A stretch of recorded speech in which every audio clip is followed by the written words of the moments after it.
Bonjour, bienvenue dans cette nouvelle chronique de l'Amérique latine que vous propose l'IRIS. J'ai choisi cette semaine de traiter une élection ô combien importante pour le pays où elles vont se dérouler, mais aussi plus globalement pour la région latino-américaine et puis aussi au niveau international. Ces élections, c'est les élections législatives au Venezuela du 6 décembre 2020.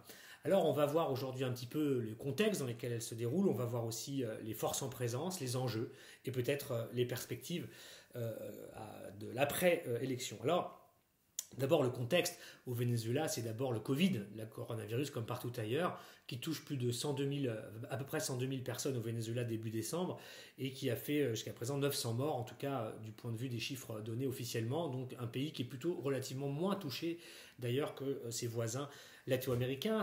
Le contexte, c'est aussi évidemment la crise économique et sociale qui frappe ce pays depuis si longtemps, septième année consécutive de récession économique, la moitié du PIB, de la richesse productive vénézuélienne qui s'est évaporée ces dernières années, un pays qui est passé de 1,5 million de barils produits par jour en 2017, il y a 3 ans, à moins de 400 000 aujourd'hui. Alors ça sous le coup aussi des mesures restrictives imposées par les États-Unis, les sanctions américaines qui évidemment empêchent aujourd'hui le Venezuela de commercer, d'opérer une quelconque transaction avec l'économie internationale et ses acteurs, que ce soit l'État, les sociétés.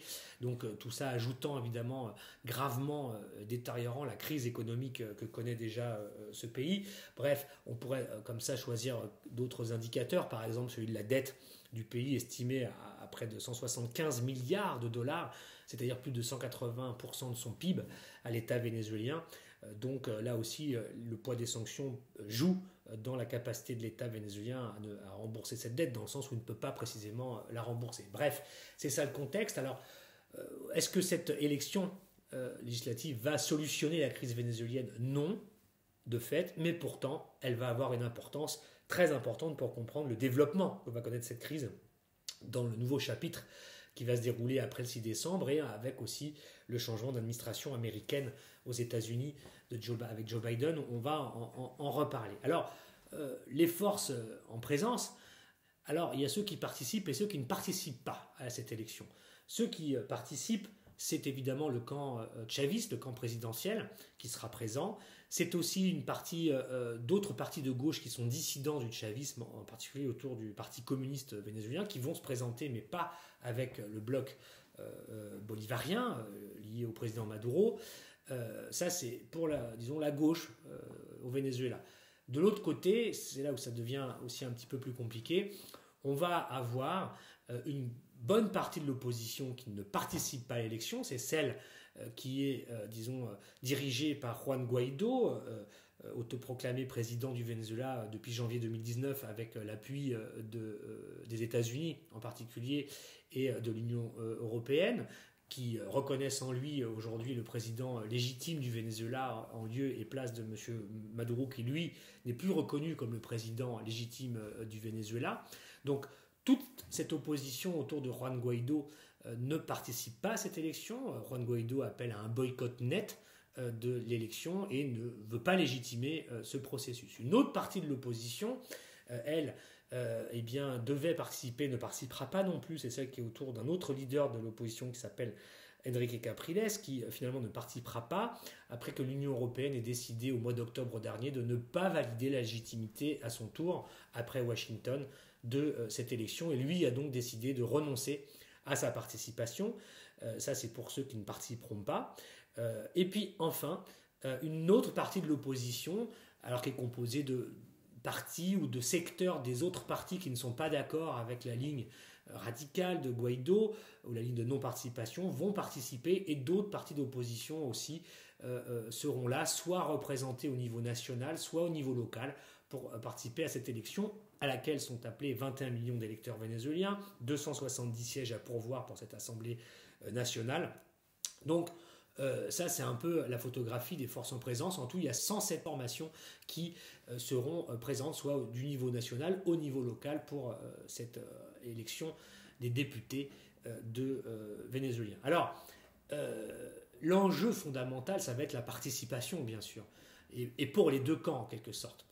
C'est-à-dire que la stratégie de M. Guaido, c'est que par le boycott, les Vénézuéliens ne participent pas à l'élection pour une nouvelle fois en délégitimer le résultat, montrer que c'est une élection croupion et qu'elle affaiblit en fait Nicolás Maduro et que cette assemblée ne sera absolument représentative de rien.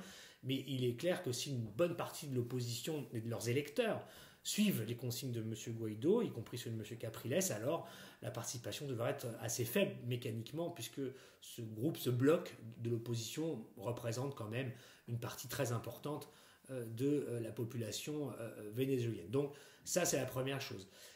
Donc ils vont essayer de délégitimer ce scrutin pour délégitimer l'Assemblée elle-même et M. Maduro, étant entendu que M. Guaido est président de l'Assemblée nationale actuelle et qu'il pourra peut-être dire ensuite qu'il refuse de céder le pouvoir à une nouvelle assemblée mal élue. Alors ça, c'est le premier enjeu. À l'inverse, si la participation est plutôt bonne, et elle peut avoir un score intéressant si le camp de chavistes dans son ensemble eh bien, se mobilise, qui lui aussi représente un bloc important au Venezuela, alors peut-être M. Maduro pourra dire que l'élection a été importante, qu'elle s'est bien déroulée et qu'elle est donc représentative. Donc il y a un enjeu de participation pour l'ensemble des acteurs. M. Guaido, lui, a décidé non seulement de boycotter l'élection, mais aussi de lancer une consultation populaire parallèle qui n'a pas de statut légal, mais l'idée c'est cette fois-ci de convoquer entre le 5 et le 12 décembre, donc les jours qui vont suivre et en même temps que le vote de l'Assemblée nationale, une consultation populaire parallèle visant à valider la ligne politique de M. Guaido, consistant à ne pas reconnaître M. Maduro, à demander sa destitution, son départ immédiat et l'organisation immédiate d'une élection présidentielle, ce à quoi s'est refusé jusqu'à présent M. Maduro. Donc M. Guaido, lui, va jouer un petit peu finalement le stop ou encore. Il va essayer de se relégitimer aussi, puisque sa stratégie jusqu'à présent a échoué. Il va essayer à travers cette consultation d'avoir un vote important qui sera difficile de vérifier puisqu'il n'y a pas d'observateur non plus d'ailleurs pour cette consultation, mais il va annoncer des chiffres qui devraient juste peut-être donner, ou lui espère en tout cas, lui redonner une légitimité disons importante, populaire, et puis sur sa ligne politique, et il fait cela aussi pour envoyer un signal à la nouvelle administration américaine, puisque à partir du 20 janvier, Joe Biden normalement sera le nouveau président américain, et on sait que l'administration de Biden, si elle considère que le Venezuela reste une menace pour sa sécurité nationale et qu'elle reste opposée à M.